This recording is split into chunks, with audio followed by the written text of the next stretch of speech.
ladies and gentlemen, please welcome North Carolina Board of Transportation member and retired General Hugh Overholt.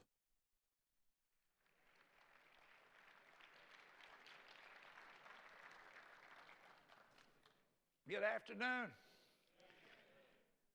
I have the pleasure of being with this panel this afternoon. I've been with them for the last 30 minutes, and I am absolutely and completely convinced that they're so much smarter than I am that I'm not going to have to talk very much today. I hope you've had a good first day here.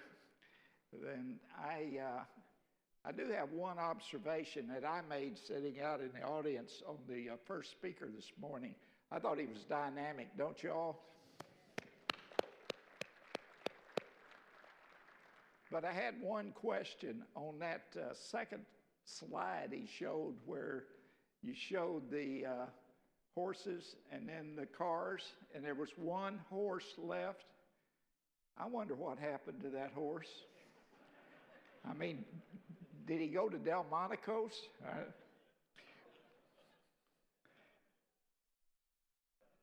We're going to have an important session, as I mentioned. And if we were in Heber Springs, Arkansas 70 years ago, and I was there, we would not have had an auditorium, of course. We wouldn't have had any electricity, and we would have had dirt roads. And if someone had asked to take your device out, you would have had to take a Blue Horse notebook and a number 2 pencil. But today we are past that, and please take out your communication devices, and we're going to put some pictures up on the screen here for you. And please take that survey, answer those questions, and then we'll get back to them later. You can also participate through social media by using the hashtag number NCTRANSPO 2020. I would not know how to do that, but I hope that you can. This afternoon, we're going to have several experts who are going to join us in discussing how data collected and utilized in this era of connected and autonomous vehicles in smart cities. And we've got a really great panel for you. We have Eric Boyette, who grew up as an NCDOT person, is now the State Director of North Carolina Department of Technology. And T.J. Costello, Global Director for Cities, Communities, and Transportation for Cisco. And Venkat Matapalli is a Business Development and Culture Manager for Amazon Web Services. Later in this session, we will afford you some time to talk to these experts. And now then, please give Eric Boyette a warm welcome.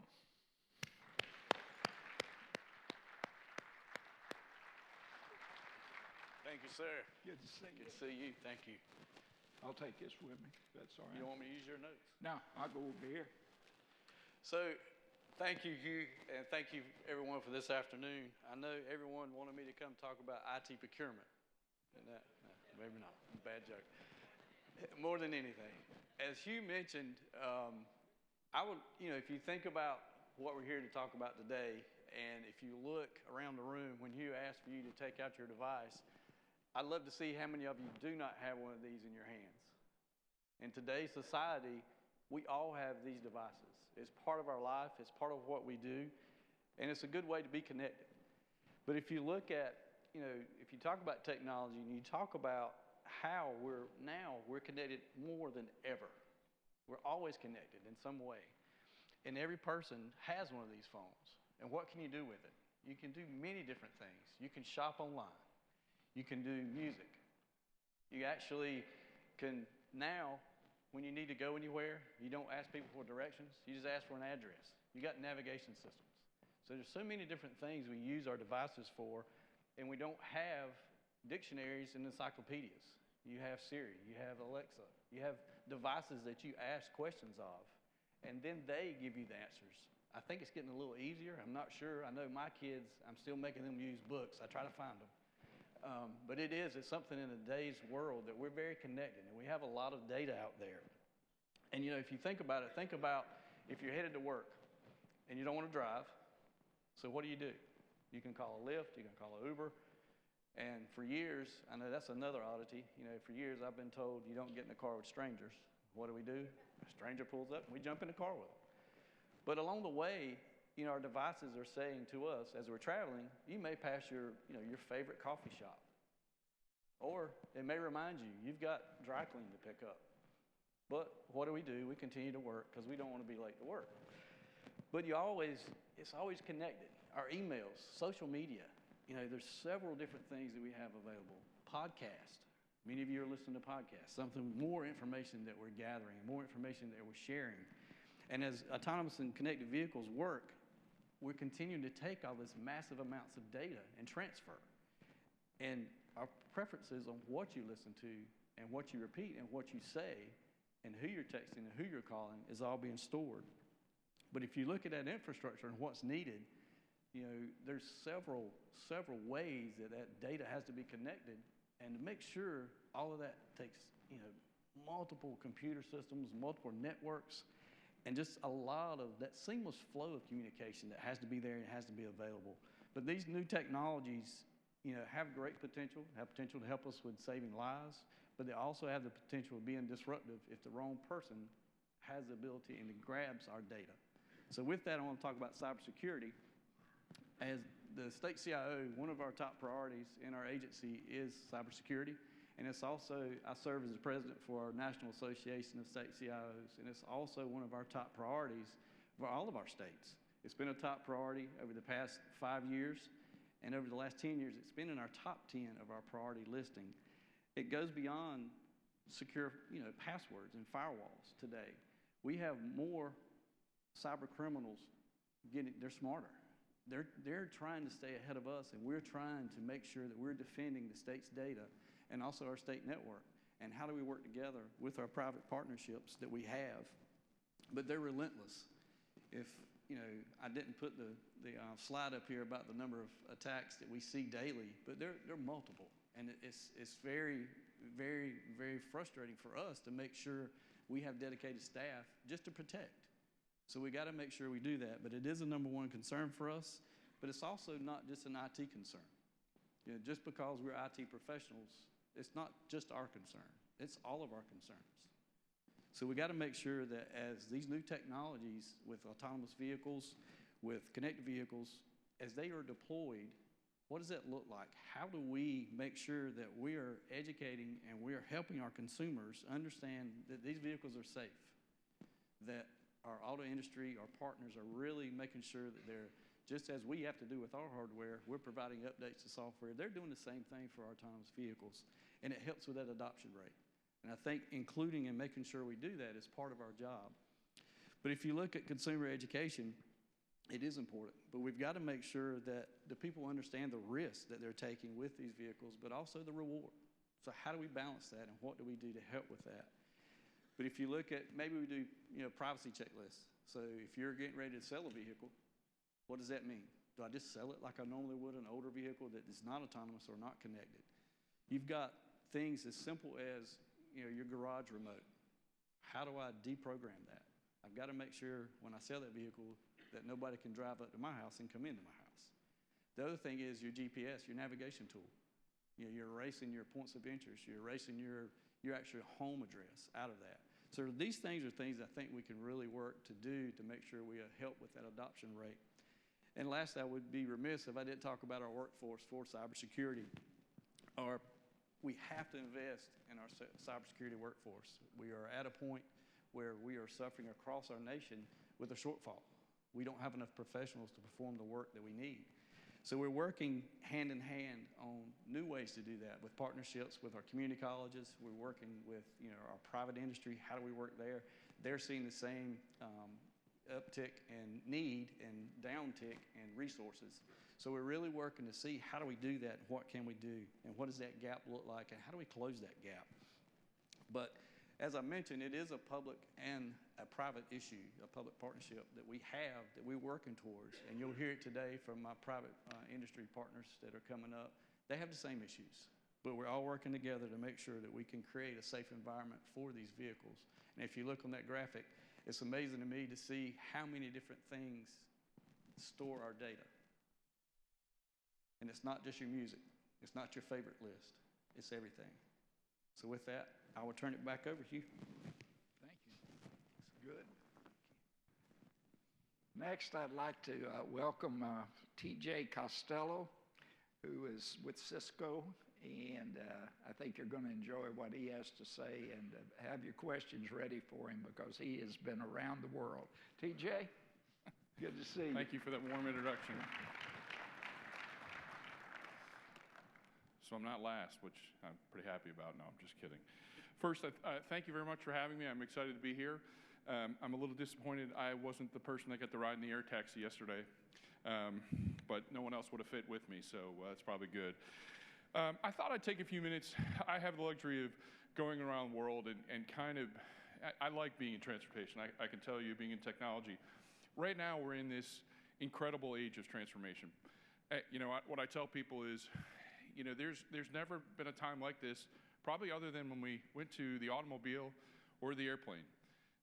We work with customers all over the world, and they're talking about automated ships coming into a port, automated trains, automated air taxis, cars, and the list is endless.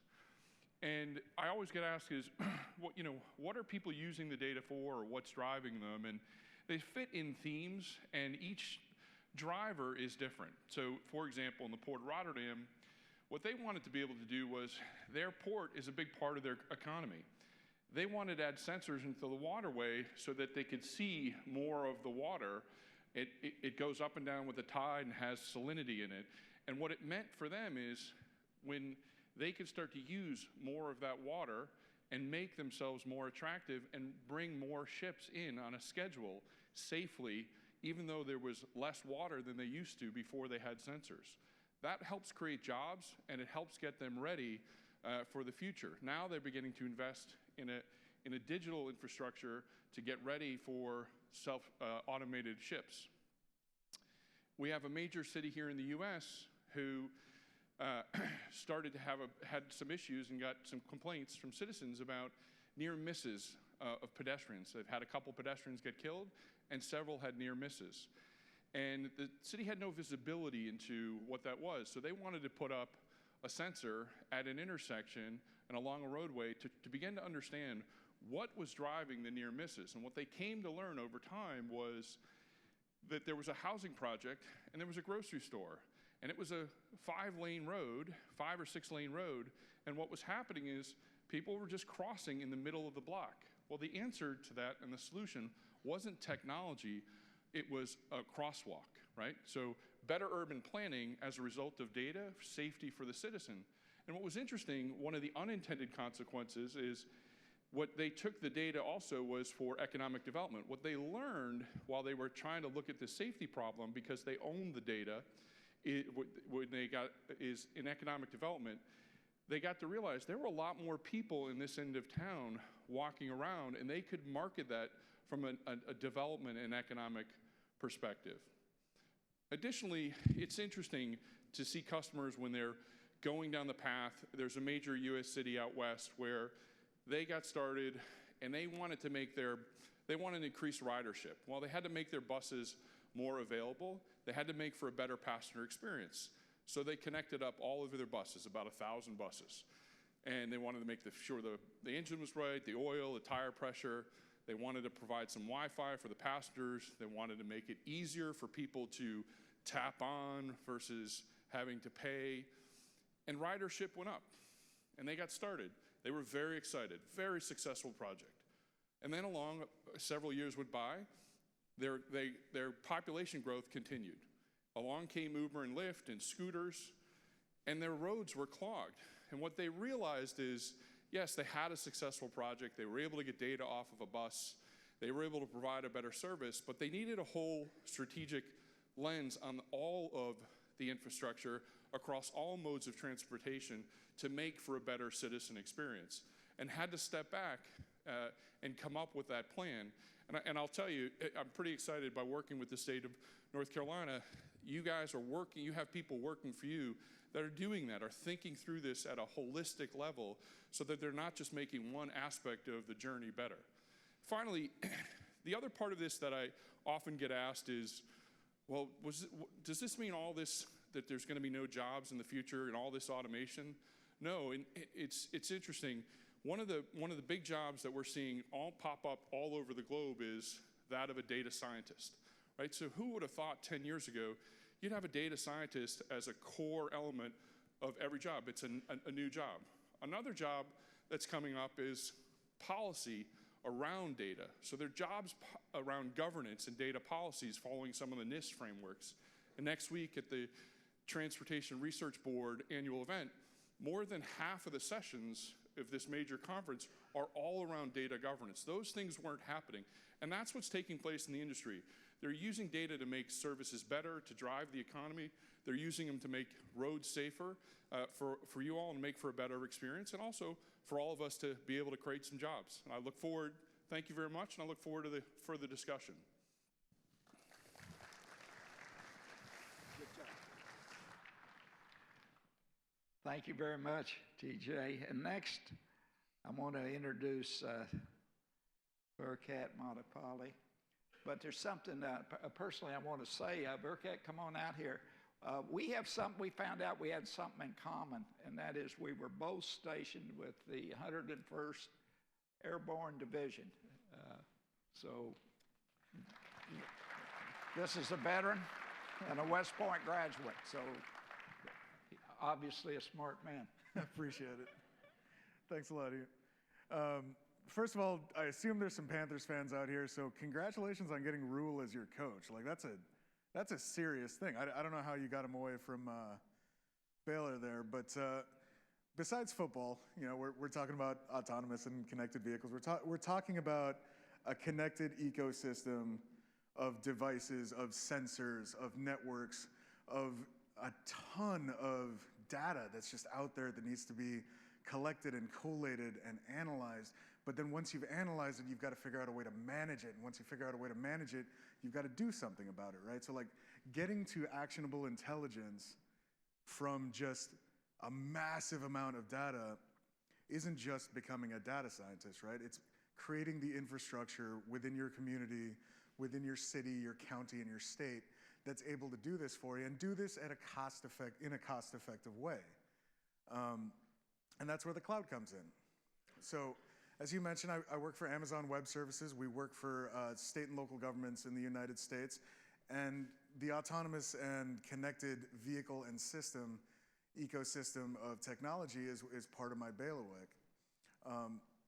And so what the cloud can do for you in general there is help that holistic system of management that TJ was talking about, right? Because there's a ton of innovation out there that's been happening over the past 10 years in the field of transportation. And it's not just vehicles, right? It's quick pass, it's cameras, it's traffic light sensors, it's passenger detectors to moderate the flow of pedestrian and vehicle traffic. All kinds of things like this that all create vastly different data streams at vastly different velocities, at vastly different types of variety. And all of these things require a serious infrastructure to both collect it and then create something useful out of it. So you can build your own, and there's a ton of expertise in this room that I bet can. But the advantage to the cloud, the advantage to the AWS cloud, is we take that undifferentiated heavy lifting of managing that IT infrastructure away from you so you can focus your resources, not just financial resources, but the expertise that you have on building cool new things, right? Building the air taxi. I don't know what the air taxi he was talking about was. I guess I missed that, but like I'm sad I missed that. But we make building the air taxi easier, right? We give you the agility that you need. We give you the elasticity that you need. And more importantly, we give you the ability to go community-wide, to go citywide, statewide in minutes, and only pay for and only use the resources that you need without the risk of, oh, I over-provisioned. It's going to sit here and not do anything. Now it's a massive capital artifact, right? With us, with the cloud, you can just spin up what resources you need, and when you find out you don't need them anymore, spin them right back down. So what that lets you do is connect to all of these various and massive data streams without telling the vendors that are giving you all of these data streams, without telling the builders that are creating all of these new types of information that they have to change the way that they're doing things. You don't have to go out and tell the guy that built the really cool passenger detection system in a major city, hey, you're saving lives, but we don't have the computing power available to make your data into something useful, so we need you to shoehorn it into this kind of system. All right? Using the cloud, you can focus the people that you have, the resources that you have, and the capabilities that you require, and put them into an infrastructure that is designed for the most security-conscious customers in the world. All right? Your customer data will never be accessed. Your customer data is protected the same way we've created it for those security-conscious customers. And now that you have that assurance and now that you have that confidence, you can focus on working with your employees and working with your vendors to make the really cool stuff. So for example, like you had the example of everyone's got the smartphone, right? And I'm pretty sure, I'd say 3/4 of you have smartwatches, I'd guess, right? Maybe half, maybe 3/4, something like that. There's probably a bunch of tablets in the room. Maybe someone has those, the Fitbits. Obviously I don't have the Fitbit, but all of those things are transmitting some sort of data, right? All of those things are going to some sort of storage that whatever those vendors are using. All of those things are transmitted, whether it's location or your personal health data, or hey, this guy passed this store that day, or this guy passed this highly congested intersection today. All of that storage now can come onto a cloud infrastructure that is fully secure, that is always private, that will always meet compliance requirements, and besides existing compliance requirements, will always be able to flex to meet whatever requirements you need in the future without putting the burden of that compliance on your state, on your communities, on your cities. So, like I said, my favorite example is the reason I work at Amazon Web Services, one of the biggest reasons, is that I love books. I like reading a lot of books, and I love the Kindle, right? So I've like 2,100 books on Kindle. So I was interested in Amazon because of that, and everyone knows Amazon.com and all that.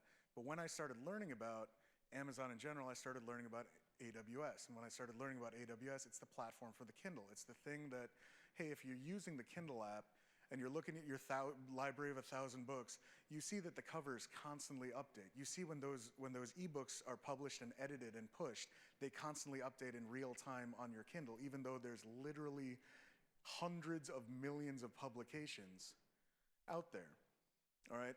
And the immediate connection to transportation here is real-time location data, real-time congestion data, travel planning. One of the biggest cities in the world has a holistic transportation system based on AWS where they combined, hey, not just the train planning, not just the street light planning, not just the congestions and the tolling. They took it all, combined it with their customer-facing applications across a variety of different vendors, different developers, different systems, and made a holistic offering to both their users, but also their employers, the guys that are making the trains run on time, right?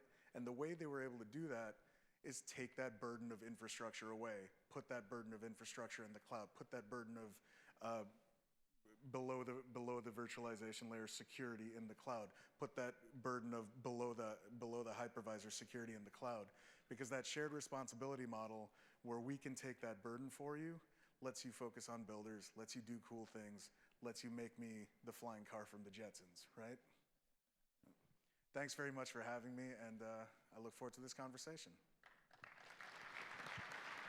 Hey, that was good. At this stage, the script says that Overholt leaves stage. Overholt has decided to stay on the stage. And we're going to have Eric Boyette, fortunately, to lead the discussion and just to follow. I may not have any answers, but I may have some questions. Eric, it's Yes, up sir. to you. Yes, sir. So I think the first thing we want to do is let's take a look at the poll and see how that transpired. Can we have that on the screen somewhere? That's just their names. I can't even see what they've got. There they are. I got to stand up. All right. So if you look, it's got what type of the personal information is being collected in self-driving cars. So the winner was all the above. Second would have been aggregated data. Third, non-sensitive data. And last was sensitive data. So I think with that, I'd like to hear from the panelists. TJ, I'm going to start with you. How do you feel about those results? What do you think that's in line, or? I'm not surprised by the feedback, right? I think we're all in an age where we are concerned, and we are seeing, regulation and legislature begin to address that, right? Both in the U.S. and globally, and I think we're all excited about that. That there will be regulation in place to protect our privacy. But I think when we're talking about self-driving cars, if we're talking about when you as a DOT put down an infrastructure to have the cars communicate, there's two aspects. It's why do I need to do that? I like to think of it as an example as we've all been on the road driving behind a truck and we can't see around it, right? Even with a really smart, sophisticated car with all kinds of sensors, if they can't see around a truck, they probably have some of those same problems. And so, but if you've got a work zone ahead of you or you've got a traffic accident, you want to be able to communicate that, and you got to do that in some manner. So you've got to lay down some infrastructure for safety. Within the standards that exist around that communication, it's all anonymized. It doesn't know that it's TJ. It doesn't know that it's Eric. It might know who you are. I think we might have put you in the standard, but it's randomized, right? So it doesn't know whether you're driving a Ford or you're driving a Hyundai or a Ferrari. I don't drive, I know that. But all it wants to know is, did your traction control slip? Did your airbag slip?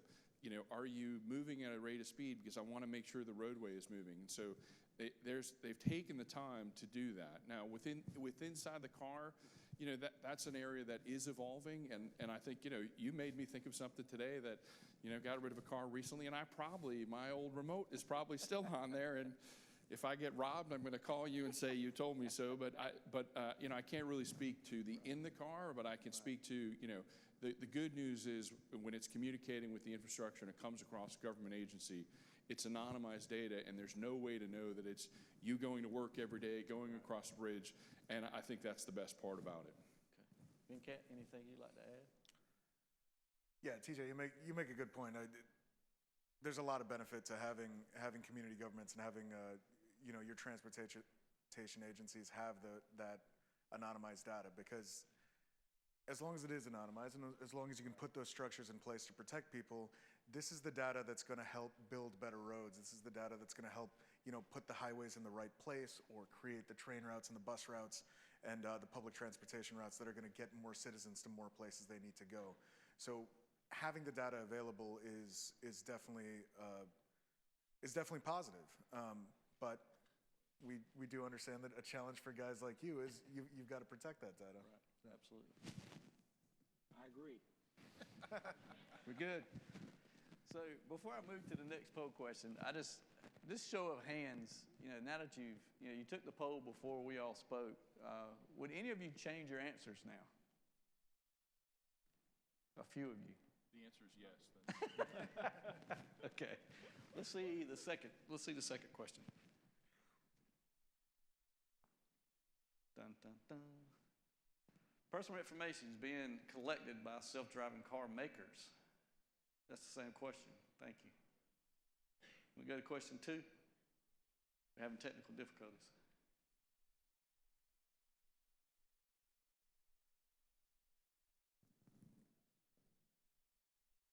there only one question? All right. Well, we're going to skip. They told me there was 3, so this is going to get fun. So what we'll do, we will move on. So if you think about the collaboration and partnership that, we mentioned about, public and private partnership and how do we work together, what do you see are, some of the key roles there that we work on together for this effort? So Venkat, I'll start with you on this one. Yeah, so the reason I talked about that example about the very large city that, took a holistic approach to not just, the systems that its employees use internally, but the systems that it offers its customers, is that I really like that. I really like the idea that a public official, that a public agency has 2 sets of customers, right? So I come from the public sector. I used to be a public sector manager, and I definitely had the systems that I worked on with my employees that were our everyday, big enterprise, sometimes horrible things. But then the real goal was to get it to our end customers, right? The citizens. And so I think the most beneficial way to move forward between public agencies and private vendors is to, 1, create ways like that where the public agencies have a system to manage all of the systems that they are using, but also make sure that all of their cool developers and vendors can do the cool things that they do without being stifled into a single, all right, you will use this enterprise system and you will use this format, and we will have no innovation going forward. So that's what I encourage as we all go forward together. Make sure that we have that ecosystem of public sector developers and partners that are just trying to do really cool things, and then that we all work together so all of those cool things can be managed effectively for our government agencies. Absolutely. Yeah. I think that's a great point, because that's something that I know we're working on with Amazon and some other cloud providers for that, and open up the opportunity for, our staff to be able to be creative, and the agency staff. So that's great. Same thing with Cisco. TJ? Well, I mean, look, you have a great example here, and I'd go a little further. I think that air taxi is a perfect example of industry and government, right? So, do people want a better experience? Do they want to commute faster? Do they want innovation? Yes. But are they willing to sacrifice safety? No. Are the laws ready? Maybe not. So you've got to partner together where you're trying innovation. So you have to have a framework.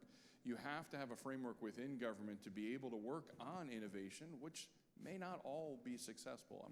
That one is probably going to be pretty successful given where the market is, but there are going to be some attempts at innovation that might not work. And then on the industry side, what it does make you realize is you've got to take the time to understand that sometimes the legislation has to catch up with it, right? Because, the idea of a driver's license, we understand. We all have them.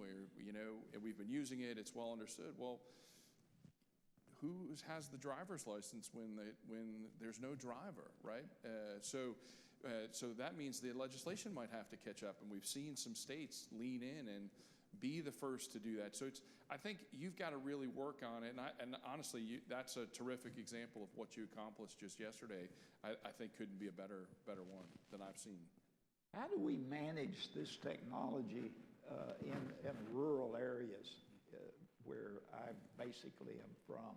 How do we transport these ideas to Vanceboro, North Carolina? Well, it's interesting. There are some people that believe that, so today, right, we're in the throes of the largest migration in human history, moving from rural areas into cities all across the world.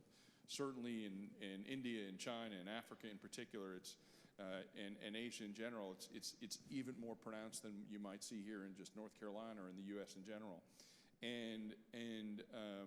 But there are some people that believe is when you can make the experience better, and the self-driving car affords you the opportunity to work the whole way in, you may be able to work back. And it's, people want to live where they want to live, and if the experience in the commute is better, you can imagine a time. There are people that believe that it could bring back the rural areas and get people to want to live and sort of spread out a little bit, because part of the reason you're having to come closer is you don't want to commute 3 and 4 hours a day, right? It's just, it's a reality. It can be exhausting.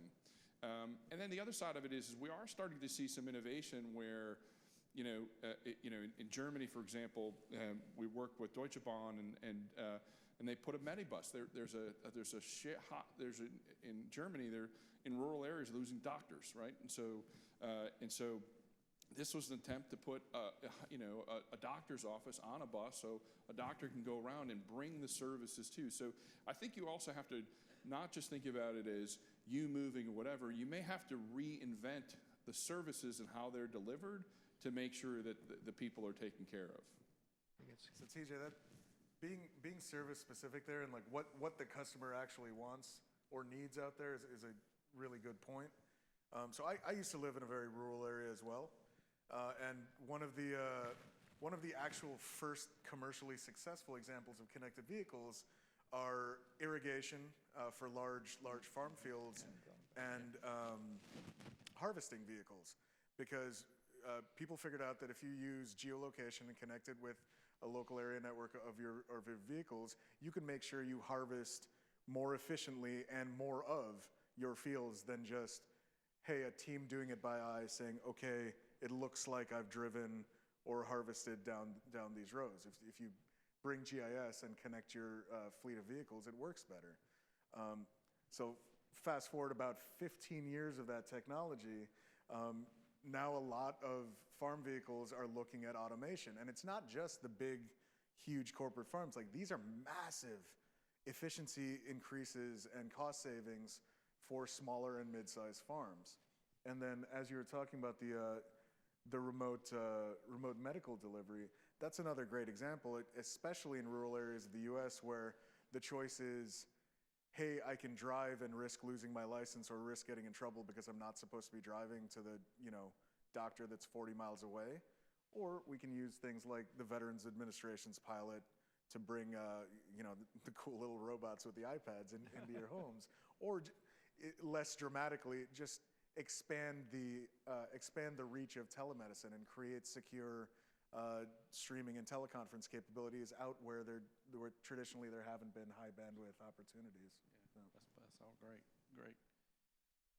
So TJ, you mentioned, you talked about this a little bit. We talked about the connected technology and how, but what do you see as far as innovative things that you've seen other than in the United States? What are some other new technologies that we may not be aware of that you could share with us on connectivity? I think the LoRa-based sensors that are, so if you think of what a LoRa-based sensor, if you have Bluetooth on your phone where you might be able to talk over your phone hands-free from a car, so there's a different spectrum similar to Bluetooth called LoRa. And what it's affording is an opportunity for customers to do very inexpensive sensors that are not battery intensive. And so we're beginning to see customers deploy sensors in a more pervasive fashion. So whether it's around weather prediction, so for today, air quality, I'm sorry, I meant to say air quality, not weather prediction. Air quality is done in a singular, generally it's a unit, it looks like a shipping container, and it's 1 or 2 a town, and it's a limited sample. And now cities and governments are beginning to say, well, wait a minute, I can update this paradigm, I can put these pervasive sensors out across the whole state, across the whole city, across the whole country, island, whatever it happens to be, and I can get a better sampling of and a more realistic and accurate sampling of air quality. Well, air quality is killing upwards of 3 to 5 million people a year. And now you can start to put in, once you have the data and once you have a more accurate data, you can then begin to start to put in policies that say, hey, we need to do this. We need to make this change. And so that's something, I'm optimistic about the role technology can play. And sometimes it doesn't just have to be the sexy air taxi. It can be very practical issues that, trying to improve and extend lives and save lives. Great. Burke, anything you'd like to add? Yeah, so the other side of that is the approaches that we and you and all of us in the community are taking to take advantage of this data that we're taking in with all of these cool new sensors, right? So I love Maryland rockfish. I love grilling, you know, and one of the real issues facing the Chesapeake Bay and that, you know, just up the road, that area in general is that because of port activity and because of a lot of recreational sea vessel usage, rockfish are being threatened. So a consortium of folks, including AWS and some of the local organizations and some of the local universities, figured out that, hey, if we work with the Department of Transportation to move recreational lanes, you know, certain bits in the borders of the bay and in the borders of the Atlantic Ocean, we could create natural refuges for rockfish to go and spawn and survive. And that seems like a really, like, I remember when I was reading the case study, I was like, man, that's super simple. That didn't even require like anyone important to do it. That was literally, you know, guys like me going out and saying, hey, move your boats a little bit. But it took a ton of analytical resources to get to the point where we're like, oh, we just need to affect about 2 nautical miles and then we're good to go. And then we can repair this whole ecosystem. Or, well, start to repair this whole ecosystem, you know. But that analytical effort wouldn't have been possible without all of this new transportation data that we had. Wow. Doing any kind of effort like that, even if we had the data, wouldn't have been possible without the computing power that's now available in the cloud. So like that's a pretty selfish example because basically I started out with, hey, I like this kind of fish and now this kind of fish is gonna survive.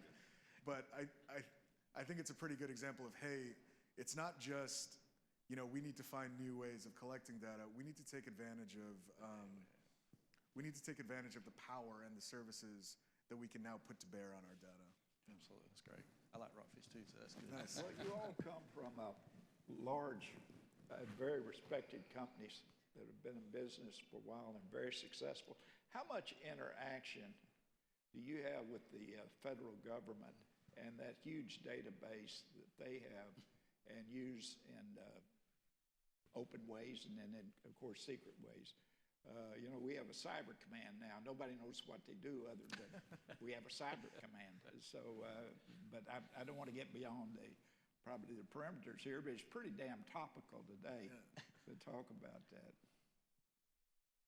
Hugh, I'm sorry, I can't tell you I know much about what Cyber Command is doing. Nobody can. Yeah, I have been in uniform for quite a while, but as far as the federal government, yeah, and specifically for transportation, the Department of Transportation's grants programs, on the state and local government side of AWS, we try to really help our Department of Transportation partners go out and really make effective proposals for these federal grants, right? So it's not just, hey, give us money, it's, hey, if you give us this quantifiable amount of money, we think we'll be able to give you these results based on these services and these analytical capabilities that we can have. So that's a lot of our interaction with the federal government on the AWS state and local government side. We could talk about Cyber Command, but I think I have a pill I have to swallow after we talk. Well, I did not have much success with talking with that group, but they're out there. They are. Well, I think that's all. If we got questions from the audience, we've got time. If anyone has any questions for the panel, I think we've got people roaming with microphones. I was told that too, but we'll see how good. Honestly, Eric, I can't see anything except the light, so I assume there's an audience out there. So. Now there's an audience. Oh, there we go. Now we can see. Much better. Anyone have any questions? All right. I reckon not. I reckon not. We did a good job. Yeah. Wow. Oh, Question? we got one up front. Got one up front. Get some exercise today. Thank you. I wonder, given all of your respective positions, what you would advise the Department of Transportation to be doing, thinking about, and preparing for to best respond to, you know, our new connected world? I can tell you the best number one thing that I have seen is actually quite simple. it's get started. It takes a while to build up the expertise to truly understand how to deal with this, right? And the states and communities that are leaning in have an unparalleled advantage in this competitive world that we're living in, right? Because it is also an economic competitive. So, and I'm marveled by the customers when they start down the journey and they get started and they start to learn. They know the issues, right? And they start to think about what is possible and the impact, right? That example of putting a crosswalk in then also led to an economic development opportunity. No one knew that before they got started, but getting started led to that, right? But it also built up expertise within the team to start to put a thought process together and build up that expertise because that expertise is earned. It's just not always readily available, and you need to have some of that homegrown talent. So simply getting started is probably the single most important thing I would say. And TJ, would you say start small? Yeah, have a clear driver, right? So in the early days of whatever this is, whether it's smart communities, connected vehicles, roads, whatever, there was this sort of rush to chase the bright, shiny object, right? And that has ended, and thankfully. And where we're at now is people are really focused on what's a problem that I have to solve, right? So, a customer in Tennessee said, "Hey, I've got a fog problem. When in the mountains, I have people that die, and I have sensors, and the data takes too long to get back." So what they wanted to improve was, it started with they wanted to improve at how they got real-time data to improve safety, right? And so they had a clear structure, clear KPIs, and then once that foundational opportunity was there, scoped, success, you can expand upon it, right? So absolutely, have a clear driver, with clear KPIs and a clear scope in the beginning. If you want to go for all of it, great. No, it's almost impossible, right? I mean, being practical, you could be talking about thousands and thousands of miles. It takes a long time physically to get to that.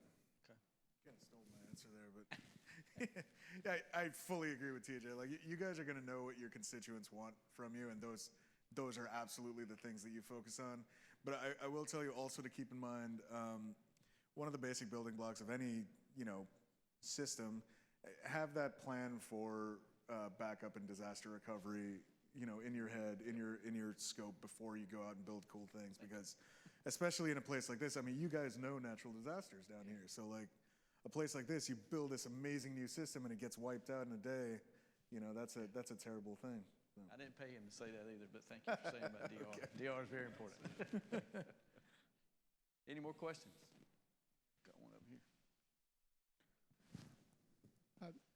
In a few years, when I get a subscription to an automated vehicle service, I'm going to be very vulnerable to them. They're going to know everything about me, where I go, when I go, where I stop, who I'm with, etc. Will I be able to opt out, get them to not bombard me with advertising or not sell my needs and wants to third parties? And if I can opt out, will that be very expensive to do so? I don't have a crystal ball, and those are not the business models. We have customers that probably do that or are thinking about that. I might turn around on you and say, well, what if the service were free? Would you be willing to be scanned while you're in the car, have your blood pressure checked or your heart monitored, and your transportation in the future is free? The reason I ask that question is there are companies actually thinking about a radically new paradigm and saying, look, would you be willing to give a little more medical data, so they could try it? And the answer is I'm not sure, but I think what we are definitely seeing that I referred to earlier, and you saw recently the regulation in California is probably the first one in the U.S., you have GDPR over in Europe. You're seeing clear movement at a government level around privacy and regulation, and I'm very encouraged. And how that will be down to your specific question, I simply can't answer, but I'm certainly encouraged because your question's a practical one. We're all in this together, and I think we just want a rational approach to that and how that'll be, but I'm not sure where exactly it's going to go. Find a good attorney. And to TJ's point, it's very difficult to see, where each of these, because there's a lot of new startups that are coming out, and they're very aggressive. And to your point, we don't really know, but it's always, as we always say, read, define, print. Make sure before you click on, I'll accept that service. Make sure you understand what you're accepting. It's a good question, though. It is a good question. Any further? Got one? It's me. Question. Here's a conversation that Department of Transportation is really having, and Secretary Trogdon is very taken as a priority. And it's basically how autonomous vehicle may impact state revenues. What does that mean? That means that we're going to see impacts on everything from gas taxes and registration fees and sales taxes on vehicles that's purchased with gas. So that is going to bring us to gas taxes in the way that we see in North Carolina. From your professional expertise, how would you help North Carolina as we move towards those impacts to help us to develop strategies, and what type of information do you think you could help us provide from the Department of Transportation? I mean, what we're seeing is, so this is not our space, but I would say is, it does appear that vehicle miles traveled is going to be the way. It may not be the way, but it's certainly right now the leading way. So it's instead of your gas tax, which is a declining revenue base everywhere, and leading to shortfalls in transportation budgets across the world, or certainly in the U.S., there's the potential that they can start to track the miles, and then there are a couple of different ways that they could potentially do it, and then that gets really into a privacy conversation. But whether it's vehicle miles traveled or it's something else, clearly there will be a new model, but it hasn't emerged as to what that final model is. The reality is infrastructure needs to be built and it needs to be paid for. So we've done it in the past. We'll do it maybe in some new form in the future. There will be some transition. There will be some folks that are very happy because their bills are going to go down. There are going to be some folks that aren't. And I think, I'm, again, not only optimistic in the technology, I'm optimistic on government, and having worked with it for so many years, our leaders will come up with a policy that will be equitable as well. Another question.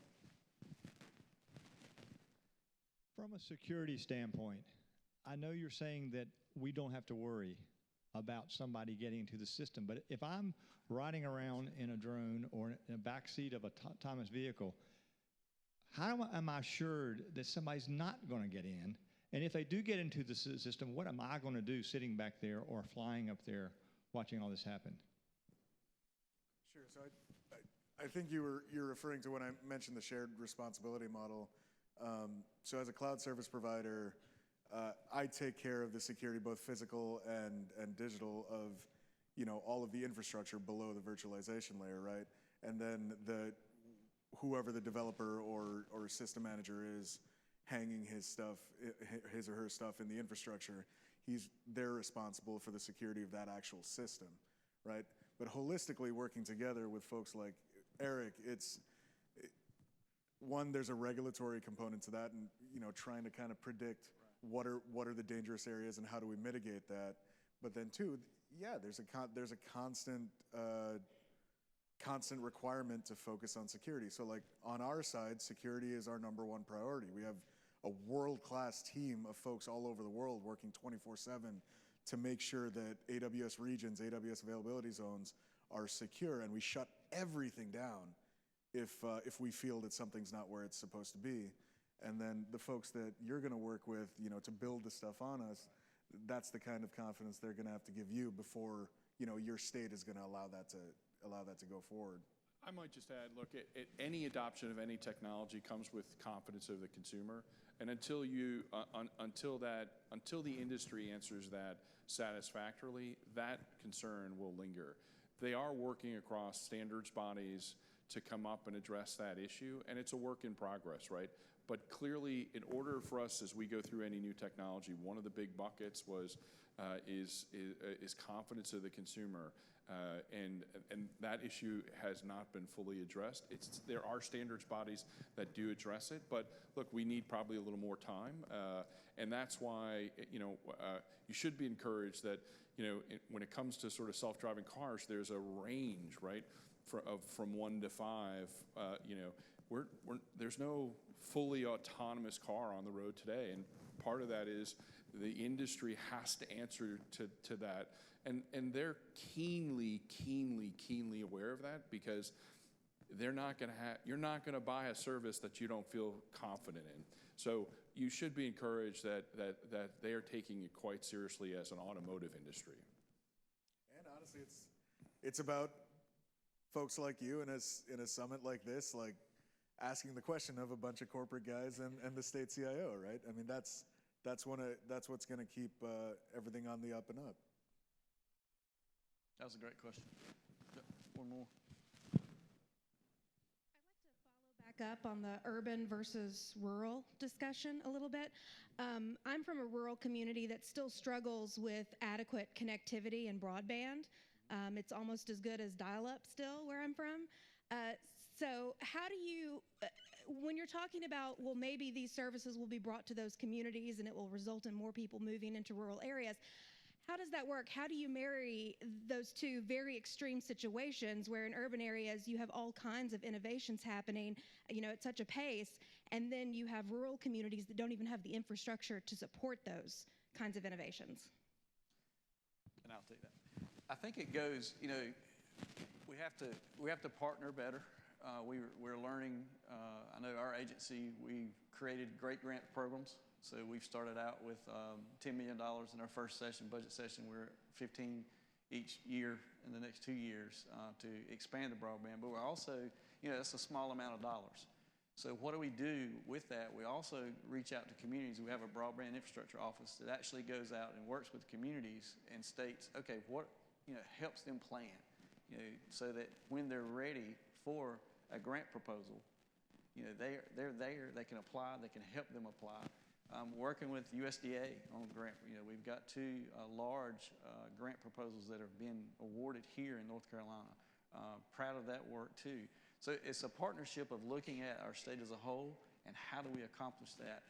Mapping is very important. Having our citizens input data to the maps that we understand where are the areas that are not connected, so that we can move these technologies to those areas. But that is a great question. We get that a lot. We're trying to work with communities as much as we can, and dollars is important, and we continue to ask for more money. But that is a very hot topic in a lot of our rural areas. But the partnerships with our telecoms are very important too, because they understand that there is a void, and they're trying to fill that void too. So we're trying to figure out all those mixed together and what does that plan look like. But the communities can help by, doing surveys. There's a lot of things they can do to help out that prepare so that when you have the opportunity to apply for grants and such, they're ready and you don't have to wait. I hope that helped a little bit. Okay. Thank you. I'd like to follow on with my colleague's question behind me in terms of something very concrete. And I'm from Craven County. It's a very rural area.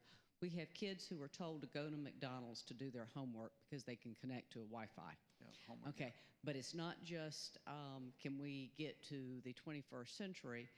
You're not going to get any viable economic development in your rural areas unless you have got a very vibrant, I will call it an IT system, fiber system, whatever. No connectivity means nobody's going to come build anything there that produces the jobs. So, and this is a comment, it is not a question. we hear their surveys, their grants, their whatever, but if you're in a rural area and you don't have any of this stuff, very frankly, you need somebody to come in and say, here's how we're going to fix it. Because you don't know how to fix it because you don't know what you don't have with it. And I think it's critical not for 2050, it's for 2020 economic development of North Carolina. And I think it's critical when you get out of the center of the state. So thank you. Totally agree. Good point. Yep, very good point. We got a question over here. I'm also from a rural area, and how soon do you think we're going to move beyond broadband and go to satellite-based internet connections and communications? Sure. Not my area. Yeah, I can tell you that we're in conversations with other states around that. How do we look at a consortium? One of the things that we looked at was DISA. The federal government actually has a program that we looked at. The problem we had was their speeds. We want to make sure the speeds we provide are better than what you're having today. So that opportunity is there. You know, when you see a private individual launch 33 satellites, there's a reason why, we feel like. So we're having conversations with SpaceX. There's a lot of different conversations we're having to try to see what does that look like. So we're not only looking just at fiber in the ground, we are looking at that as well. I can't give you a date on that, but I can tell you, I think it's a lot closer than it ever has been. The speeds is really what, you know, that's what we got to look at. It's good having you on this panel. You get some good answers. Other questions? Got one? Good afternoon, Mr. Secretary. Hey, Steve. If I had to get back to a Morrisville City Council meeting today at 6, if I don't leave in 15 minutes, I won't get there till 6:30. So the biggest problem that we're having in the Triangle is congestion. It's getting worse. My question is, when I go back to my colleagues on the council, where are some of the best places I can begin with smart city technology to address traffic congestion? Is it connected intersections? Is it better sensors that we can use to look at real-time traffic patterns? So even when we're looking at planning and we approve a development, we know better how it's going to impact traffic. So just, you know, the biggest challenge for a lot of us is, right now I'm leading our smart city initiatives in Morrisville, but where do we get started in an area like traffic? Because the citizens, 90% of our citizens, and many of you who drive through Morrisville have said that traffic is the #1 problem, that you never want to set up a meeting there at 6 or at 8 in the morning, or you know. So could you address that, please? I mean, look, the #1 thing that people are doing, big or small cities, when this issue comes up is step one is connecting up their traffic lights, taking them